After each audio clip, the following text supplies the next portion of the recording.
22 de enero, Cine con Sabiduría, Matrix, segunda parte, y estamos con la pregunta 44. Comenten. Estoy muerto, dice Neo. Estás muy lejos de ello. Esa es la interacción. Bien. Cuando estamos en el despertar de Neo, ¿verdad? Sí, le han sacado, le han traído la nave y pues está a punto de perder el conocimiento, ha perdido el conocimiento, lo recupera por un momento, abre los ojos, mira a Morfeo y dice, estoy muerto, y Morfeo dice, muy lejos de ello, estar muy lejos de ello. Apenas estás Y vuelve. Yo pienso que, pues que eso le quiere decir, no, pues por el muerto, pues apenas estás... Exactamente, o sea, su identidad anterior o su vida anterior, eso es lo que ha muerto.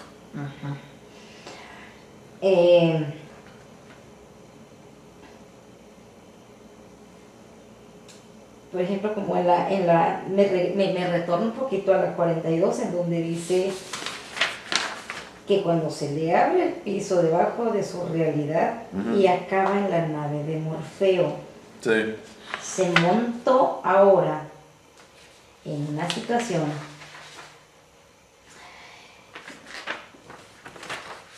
¿dónde estoy? Ok, porque acá ya viene antes que ha despertado y al despertar se le cae, se le abre el piso a los pies. Exacto.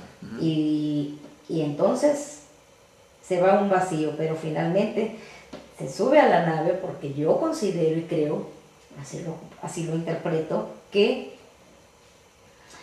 el acabar en la nave de Morpheus quiere decir que está entrando en el proceso del conocimiento. En el proceso del conocimiento. Se arriesgó, no le gustó mucho lo que de repente empezó a ver, se choqueó, pero finalmente, por ahí donde dice lo logramos, espero que hablar de saber y querer saber. No lo sé, no estoy segura, creo que... Ok, entonces, cuando él aquí ya entra a esta nave, ¿qué implica empezar con los nuevos conocimientos? Pero aún así, yo creo, todavía no veo lo demás, pero cuando él menciona si está muerto, es porque ve otra realidad, o esa realidad la ve con su nueva mentalidad diferente. Si esto lucía hermoso, porque así me lo hacían creer que era hermoso, ahora ya no está en realidad. Ok, pero mira, ese objeto, esa bolsa, lo desconozco, pero cuando el proceso a través del cual Neo está pasando, se despierta, se da cuenta de la fantasía, la mentira, la ilusión en la cual estaba viviendo, pues él ha muerto. O sea, ese paradigma, él ha muerto. Entonces, por una parte, sí, por una parte Morfeo dice, no, está muy lejos de ello. Ahora estás, como bien dices, pues ahora está empezando a vivir.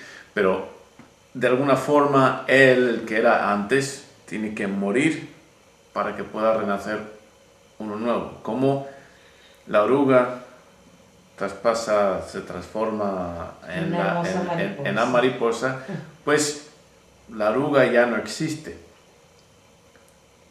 Ha muerto. ¿Ha muerto? En el sentido de que está hay una transformación, una tremenda transformación, no un cambio, la metamorfosis completa, no un cambio superficial. No he ido a que le operen la nariz ni liposucción, no, estamos hablando de una reconstrucción. O sea, no simplemente la bolsa me parece diferente, sino todo, el mundo. Sí, claro, es una manera de presentarla nada más, pero pues es la forma de ver tu nueva perspectiva, tu nueva mentalidad, tu nueva...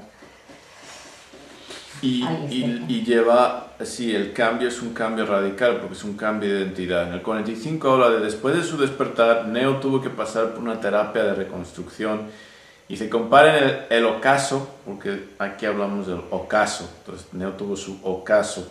El ocaso de Neo con el de Dan, el camino del guerrero, y el de Aldrin, el último samurai. En estas películas todavía no. Pero cuando las veas, para los espectadores, cuando los vean, van a entender que esto es un proceso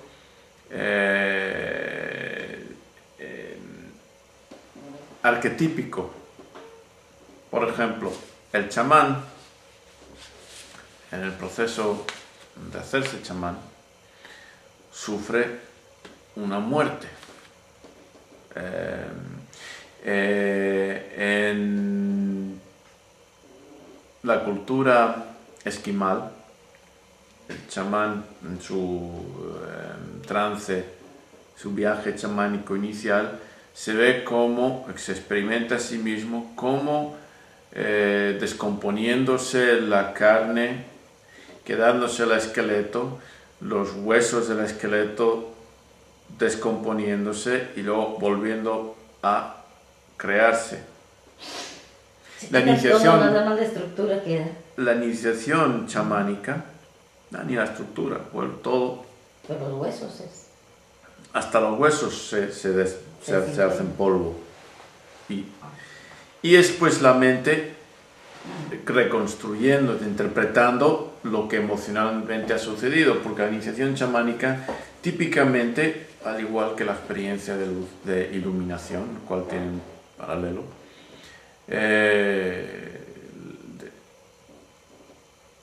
tiene que ver consiste en una experiencia profundamente chocante, en trance, puede ser a veces causada por ingestión de alucinógenos, en el caso del látigo de Sudamérica. En el resto del mundo es más que nada inducida por trance, por tambores, etc. Pero como yo escribí en un artículo hace unos años, es lo mismo que el trance hipnótico. Pero no solamente la experiencia de por sí, sino los esquemas, las creencias de la persona contribuyen a la interpretación de esa experiencia. Pero la experiencia en sí lo que le lleva es a una ruptura con la interpretación de la realidad y de sí mismo. Ya es otra persona. En el chamán, en esta experiencia en el cual estos esquemas se quiebran y ya se da cuenta de que pues los paradigmas operantes de su cultura solamente son relativos. Entonces cuando renace está fuera de su cultura, dentro pero fuera. Y ya no puede volver adentro y todo es diferente y ha habido su ocaso. Entonces ese es un fenómeno universal, ese es el punto, es un fenómeno recurrente y pues nosotros seleccionamos ciertas películas, claro, que tienen ese motivo para presentarlas, para tratar de presentarlo, para que la gente lo vea en el personaje, vea el proceso, vea el personaje antes, vea el personaje después y lo reconozcan y ayudarles a que ese proceso se vaya grabando en sí mismos para facilitar que, dado las circunstancias, el momento adecuado, se pueda reproducir. Entonces, pues, te queda la tarea de ver los vídeos del último, el camino del guerrero. El último Samurai ya volveremos a estudiarlo aquí. Ok, 46. Neo está desconectado, pero aún le queda por aprender. Morfeo le dice, no hay nada que yo te pueda decir, que te lo explique. Que con respecto a la Matrix. Luego Morfeo le conecta a Neo a un simulador de la Matrix. Describen la experiencia de Neo y la explicación que Morfeo da sobre la naturaleza de la realidad y de su imagen residual dentro del simulador. Comparen el concepto de la proyección mental de su yo digital con nuestra definición de identidad. Ok, por puntos. Describen la naturaleza de la experiencia de Neo y la explicación que Morfeo da sobre la naturaleza de la realidad. Le dice, Neo pregunta, ¿esto es real? Y Morfeo le dice, ¿qué es real? ¿En qué consiste lo real? ¿Te acuerdas? Sí. ¿Y la explicación que da?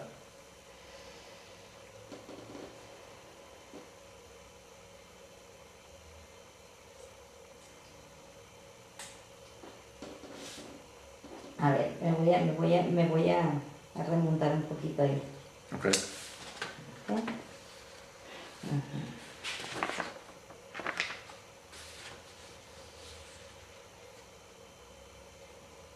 Es cuando aparece nada más las sillas donde van a estar. Sí, están en el piso blanco, las dos sillas se van a sentar y antes están de pie y dice, bueno, Neo aparece y se mira, ¿qué pasa aquí? Porque eso es muy importante para que las personas se den cuenta de en qué consiste la realidad.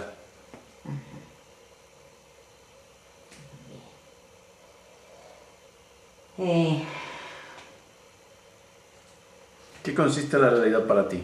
¿En qué consiste la realidad? En lo que puedo ver, en lo que puedo palpar, en lo que puedo sentir, en lo que puedo percibir con mis sentidos. Ese es... Ok, bien, o sea, lo físicamente que, es eso, empíricamente, ¿no? O sea, lo que puedes... Ok. Y cuando estás en un sueño me dijiste que te estaba persiguiendo el y hasta me cansaba, sufría mucho. ¿Y no sentías el piso cuando estabas corriendo? Sí.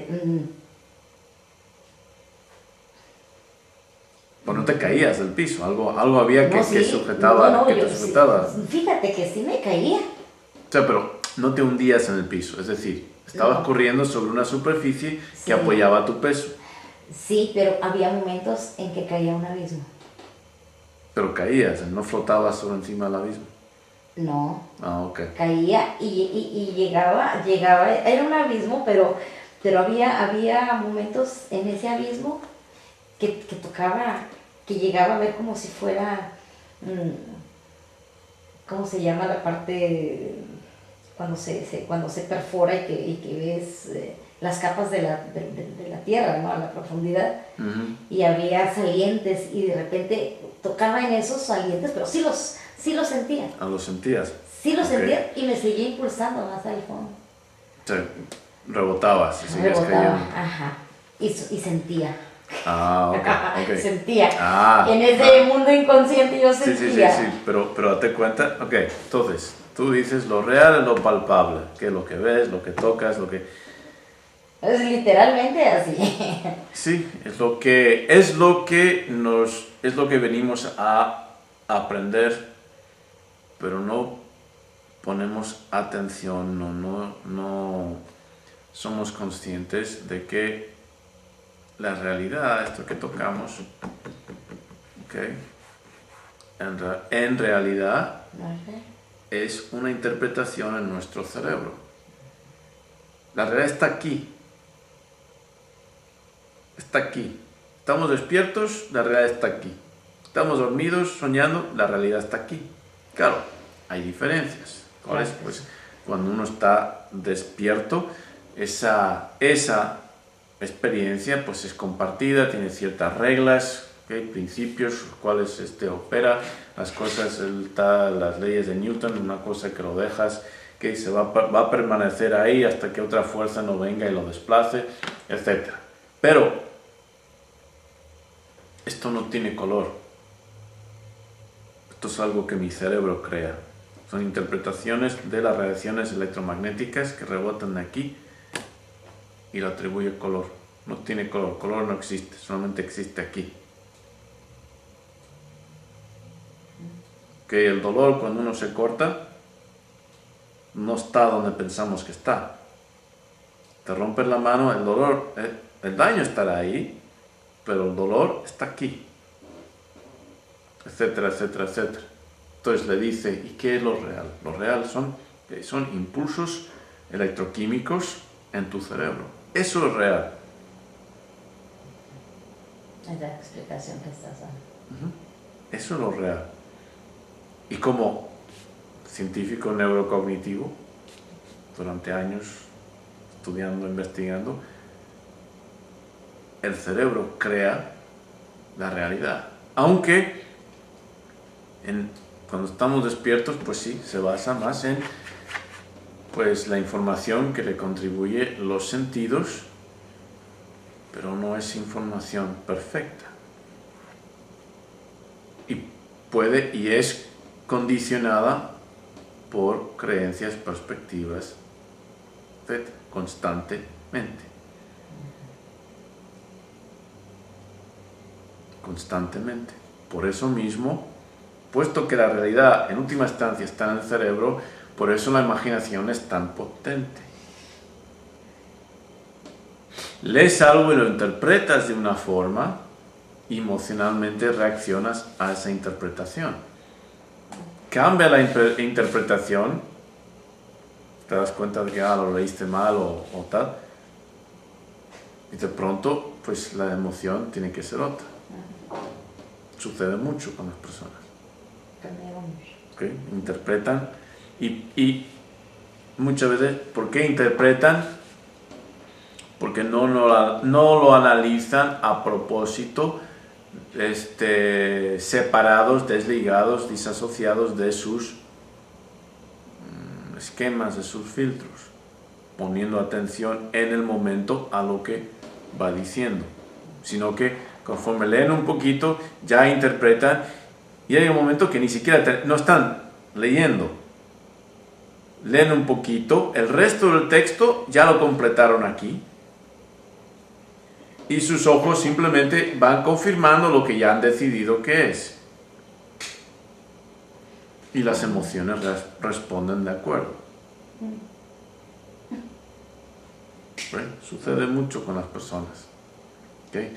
Por eso es tan importante el mindfulness, el poner atención sin interpretación,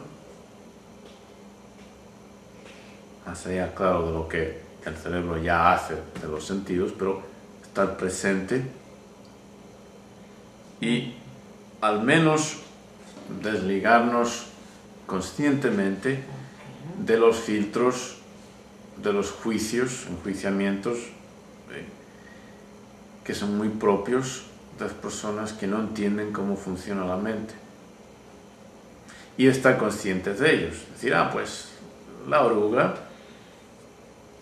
pues tiene, al fin y al cabo, tiene proteína, tiene hidratos de carbono, tiene etcétera, etcétera, que se esté moviendo, pues, y el pollo también se movía antes de que apareciera en mi sartén y etcétera, y si me da asco, no es que sea asquerosa la oruga, es que a mí, por cultura, por etcétera, etcétera, pues no me va eso de comerme las cosas que aún se están moviendo, pero entiendo que en otras culturas sea aceptable. Y si tuviera que hacerlo, si de verdad me empecinara y sería importante para mí, lo superaría. Y pues añadiría orugas o lo que fuera a mi dieta. Hasta ahora no he sentido la necesidad ni la importancia de superarlo, o sea que me quedo con mis prejuicios culinarios con respecto a las orugas. Pero entiendo que es un perjuicio. Entiendo que es un perjuicio. Que es simplemente algo que yo traigo a la observación de la oruga, no está en la oruga misma, sino aquí. No veo de una forma que me impacte ni que me limite en este momento en mi vida, pero de seguro si estuviera en ciertas circunstancias, tal vez en otro contexto cultural o una situación de supervivencia, pues podría ser muy dañino para mí. Pero en este momento no es ese el caso. Una pausa. Continuamos.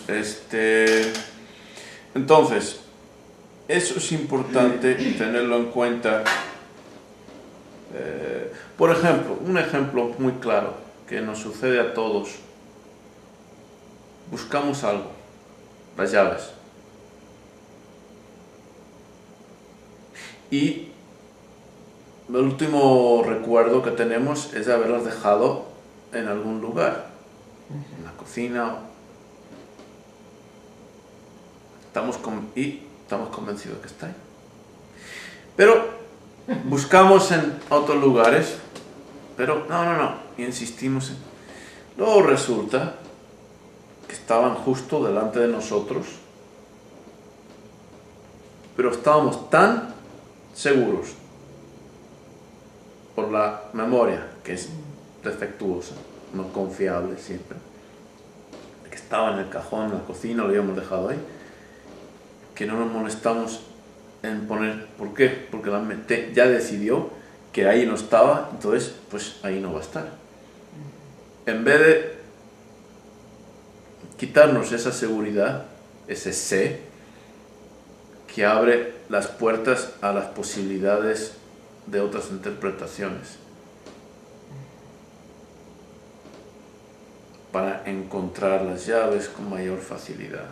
Sucede mucho en todas sus vertientes y aplicaciones. Ok, la naturaleza de la realidad, imagen residual dentro del simulador. Se habla dice, tu apariencia ha cambiado, ya no tienes la conexión esa en la cabeza, tienes otra ropa, etc.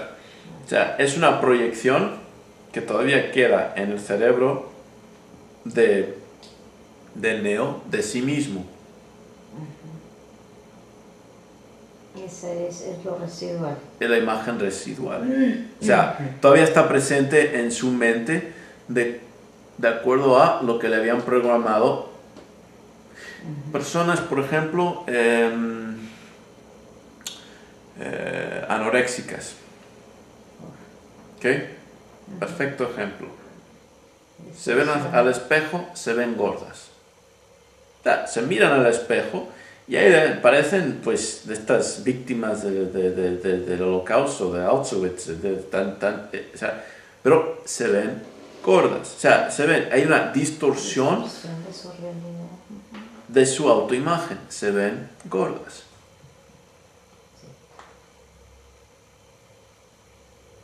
Fenómenos mentales.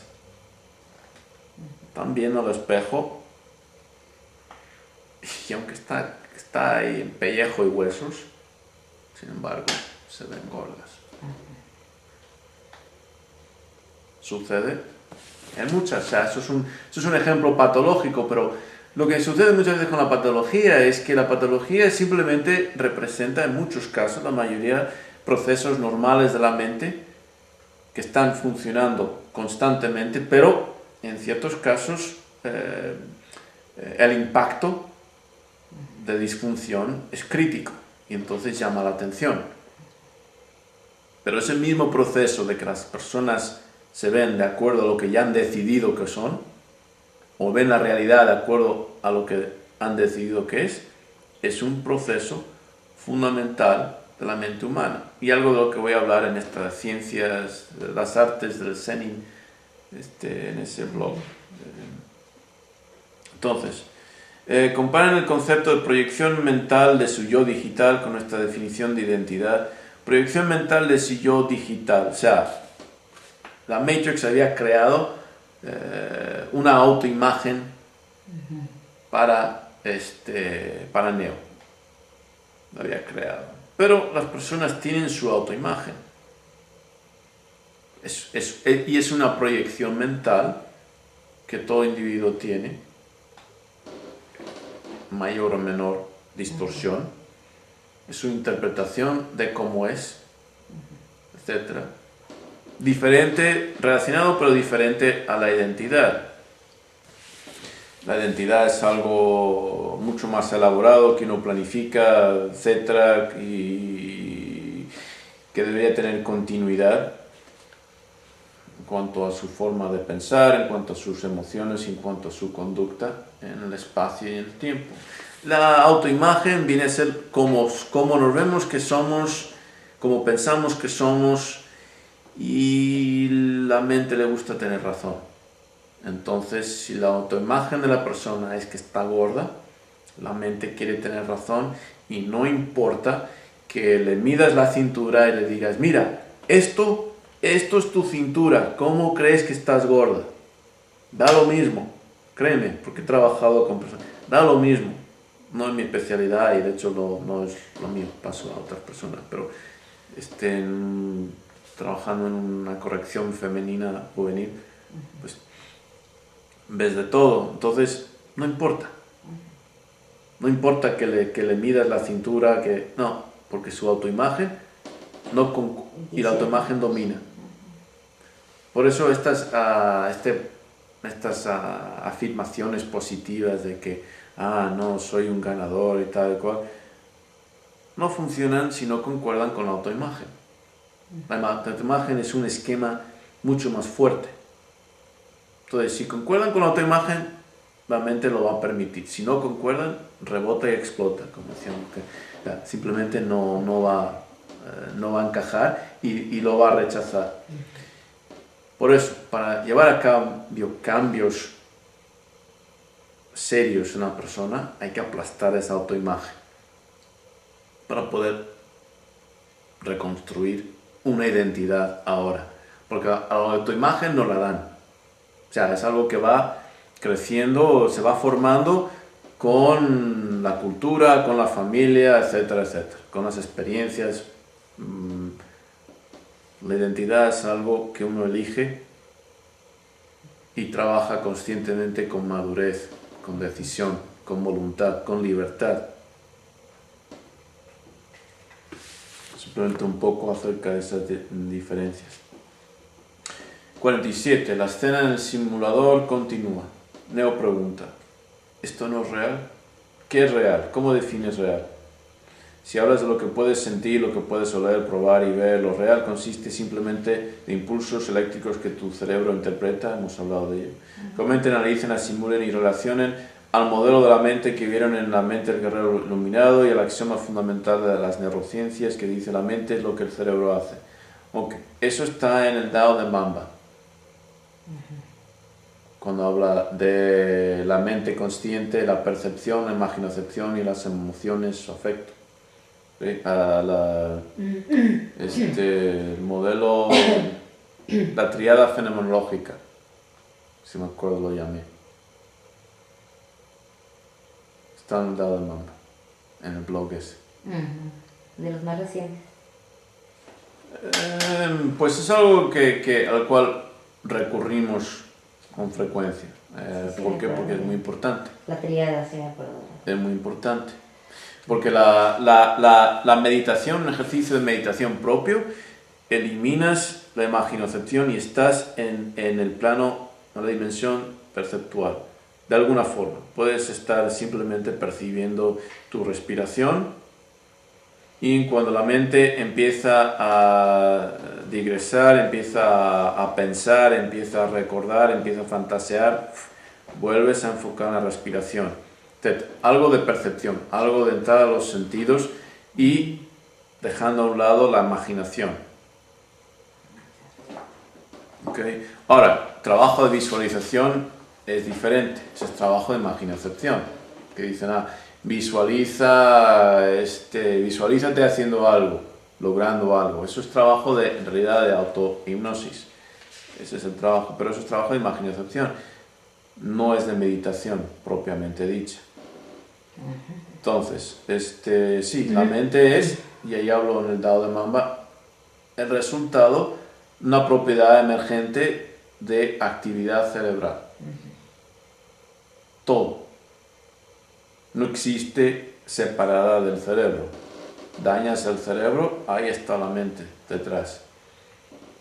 Y ese es el axioma fundamental de las neurociencias.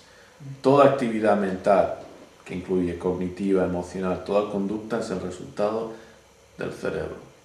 Las únicas excepciones son los reflejos, en el cual no media el cerebro, sino forma un arco reflejo con la columna vertebral, te pega en un lugar y saltas, no lo media el cerebro, es un reflejo. Pero pensamientos, emociones, conducta voluntaria, consciente, inconsciente, todo es el cerebro.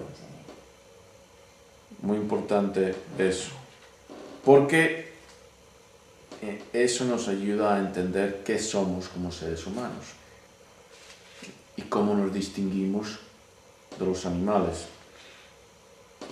Ok, 48. Aún dentro del simulador, Morfeo le muestra a Neo el mundo como es comparado a la ilusión que él experimentaba a diario, la Matrix. Bienvenido al desierto de lo real. Comenten sobre la reacción física y emocional de Neo ante esa enseñanza. ¿Te acuerdas que no lo creo, lo rechaza, se asusta, terror y al final vomita? Y se desmaya. Entra en shock.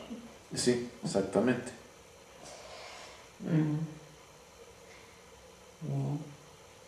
Bueno, esto de su reacción física obedece a lo emocional. Sí. Y lo emocional obedece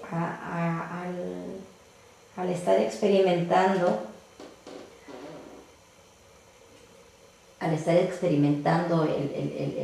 el conocimiento, el aprendizaje, y estar comparando con las consecuencias de lo que tenía, de lo que creía que tenía, de lo que creía que era o de cómo creía que eran las cosas, y finalmente el desierto de lo real, o sea, todo esto no existe. Ups. Sí, es como la persona que dice, no, estoy seguro, las llaves no están en la mesa, ya he mirado. Y alguien viene y dice, oye, ¿son estas las que estabas buscando? Y te quedas como, Claro. No sabes disculparte. Eso es minúsculo comparado a, pues, todo lo que implica el darse cuenta de que su estancia en la realidad, lo que he tomado por real, era equivocado. Y era una ilusión. Y el vómito, como he hablado otras veces, es una reacción que tiene el cerebro cuando lo que está experimentando parece alucinación, o sea, es tan chocante, no concuerda con los esquemas, que a veces el cerebro dice, bueno, ¿será que los hongos que comiste estaban malos? La comida estaba mala y eso está causando, pues échalo. Y las personas vomitan. O sea, es un reflejo evolutivo de protección al cuerpo. Entonces, cuando algo sucede y nos choca tanto con lo que creemos que era real, es un reflejo bastante común que se repite pues, en toda la humanidad. Es normal de pega y vaciarnos. Muy doloroso. Sí, pero necesario si uno quiere hacer el trabajo. 49. Si la imaginación es la máxima expresión de la inteligencia. ¿Sí? La inteligencia artificial es la máxima expresión de la imaginación. Porque estamos hablando de crear robots o programas que pueden pensar, que pueden aprender, que pueden modificarse con la experiencia, que pueden generar nuevos patrones de conducta, de respuesta, basado en su interacción, ¿okay?, con la realidad. Eso es la inteligencia artificial. Parte de lo que se estudia en ciencias cognitivas. Entonces, consiste esencialmente en crear programas capaces de imaginar o simular aspectos de la inteligencia humana para controlar aparatos físicos como robots. En el filme, la inteligencia artificial llegó a tal punto de apoderarse de la imaginación humana. O sea que surge de la imaginación humana y se perfeccionó tanto que fue capaz de controlar de dónde surge. Interesante ironía. En el filme, la inteligencia artificial llegó al punto que bien, el ser humano evolucionó hasta desarrollar la imaginación, la facultad mental necesaria para crear la tecnología. La tecnología, a su vez, libera al ser humano de las exigencias del medio ambiente, del mundo exterior. Así, de esta manera, el ser humano crea su propio medio ambiente, creando para sí mismo un nuevo ambiente artificial, tecnológico, fruto de su imaginación. Ahora, en la realidad del filme, las máquinas inteligentes han logrado esclavizar a las personas a través de su propia imaginación. Usamos nuestra imaginación para liberarnos de las demandas del ambiente natural para crear un ambiente artificial del cual somos cautivos. La imaginación humana ha dado lugar a muchas creaciones que nos esclavizan mentalmente, que nos sumergen en una ilusión de la cual muy pocos logran despertar y aún menos logran superar. ¿Cuál será o cuáles serán las matrix de nuestras existencias? Y ese es un punto. La cultura y civilización que nosotros mismos hemos creado nos esclavizan, crean para nosotros un control de nuestra imaginación. Psicología de la religión, curso que yo enseñé en San Diego State University y que yo creé. Hablábamos, entre otras cosas, enseñaba religiones del mundo, los esquemas fundamentales de las religiones del mundo, un poco la historia de cómo desarrollaban y fueron modificando esas religiones, porque enseñé en paralelo con he estado también enseñando religiones del mundo. Y su perspectiva comparativa e histórica. Y entonces, pues, lo interesante, decían mis alumnos, no es si Dios existe o no existe, lo interesante es que las personas crean en Él. Y las diferencias, muchos dioses, un dios, dos dioses, etc. Las diferencias, o sea, ya no es cuestión de la creencia en sí. Y lo importante es por qué surge esa creencia, etc. Pero todo eso es imaginación tratando de controlar, manejar el problema emocional, la angustia que crea la imaginación.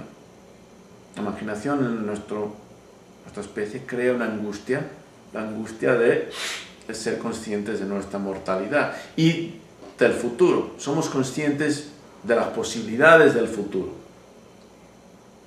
Le apostamos mucho a eso. Y de las decisiones del pasado, en vez de estar en el presente. Y sufrimos por lo que ya no es y quién sabe si será. Por eso sufrimos. Los animales no están aquí, presentes. Viven el bien.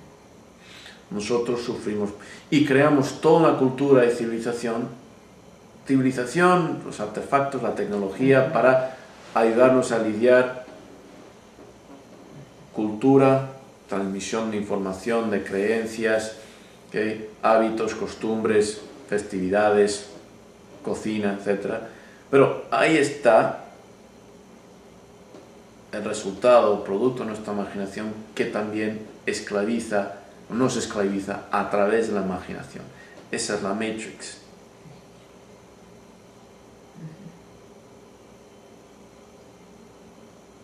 La historia. Muchas personas pues, piensan que la historia está como la ponen. No saben que el proceso de escribir un libro de historia es un proceso de selección, un proceso de decisión, decir esto es más importante que lo otro. ¿Por qué? Porque la realidad transcurre en tiempo real, todo está sucediendo a la vez. Y sin embargo, un escrito tiene que ser en lineal, una palabra tras otra, una frase tras otra, en una línea vas a tratar de captar todos los detalles tridimensionales, 4, porque está el tiempo. No puedes, tienes que ser selectivo. Y eso es un proceso de imaginación. Y hay que trascender eso. Eso consiste en gran entendimiento, trascender eso. Ok, entonces la pregunta, pues tarea, ¿cuál será o cuáles serán las matrices de nuestras existencias? 50. Una vez enfrentado con la verdad, Neo tiene una reacción violenta. Comenten. ¿Y ustedes cómo reaccionarían si se dieran cuenta de que todo lo que toman por real es una tremenda ilusión? Hemos hablado de ello, ¿no? ¿Cuál es el precio del despertar? ¿Cuáles son los beneficios de la ilusión? ¿Cuál es el beneficio del despertar? ¿Despertar o soñar? Esa es la cuestión. Interesante. ¿Cuál es el precio de despertar? ¿Cuál es el precio de ser el que se escapó de la cueva, vio la realidad y trató de lidiar con sus ex compañeros que ahora pues le rechazan? Y él ya no puede creer que... En las sombras. En las sombras. Pues como todos los que hemos conocido, ¿no? El precio que han pagado es inclusive hasta con su propia vida. Pues sí. Pero ¿cuáles son los beneficios de la ilusión? Seguir en el autoengaño. Acompañados con todos los demás presentes en la cueva. Pero Carlos habló de una parábola en el cual, ya para terminar, en el cual un sabio se enteró de que las aguas iban a venir contaminadas de alguna forma en que iban a ocasionar la locura en todo el pueblo o todo el reino. Entonces él almacenó bastante agua para durarle la vida y no iba a tener.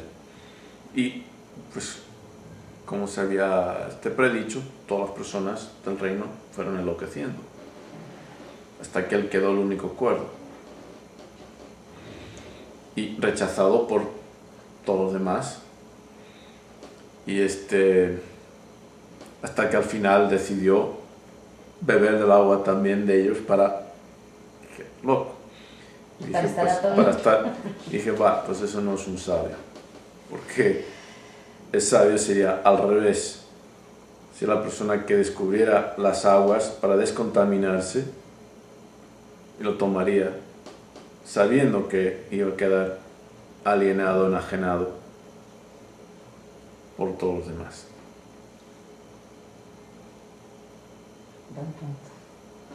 Ok.